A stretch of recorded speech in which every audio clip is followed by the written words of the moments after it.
À qui profite la déforestation illégale? Les déforestations servent principalement à faire place à des cultures qui seront ensuite exportées vers l'Europe. La majeure partie de ces déboisements est illégale. Ce marché à destination du continent européen pèse 6 milliards d'euros annuels. Entre 2000 et 2009 a été déforesté l'équivalent du Portugal pour satisfaire à ses besoins. Ces cultures issues des destructions illégales de forêts tropicales se retrouvent sur le marché international. L'Union européenne en importe une partie, 25% pour le soja, 18% pour l'huile de palme, 15% pour la viande bovine et 31% pour le cuir.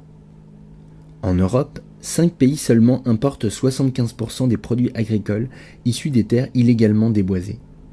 Le soja pour nourrir les cochons et les poulets français, la viande de bœuf pour les assiettes britanniques, l'huile de palme pour la composition des biscuits, des cosmétiques ou des biocarburants allemands et néerlandais, les cuirs pour les chaussures et les sacs italiens.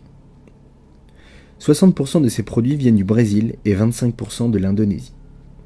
Un examen des différentes pratiques locales montre que les pillards sont souvent des cols blancs, autrement dit des personnes corrompues travaillant dans la politique, l'administration ou les affaires.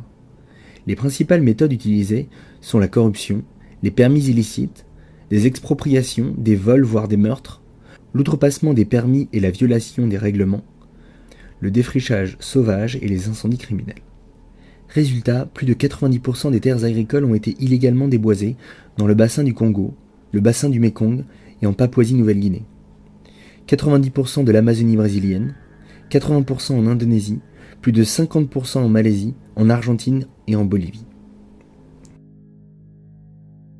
D'un côté, l'Europe a la volonté de protéger les forêts et de diminuer les émissions de gaz à effet de serre.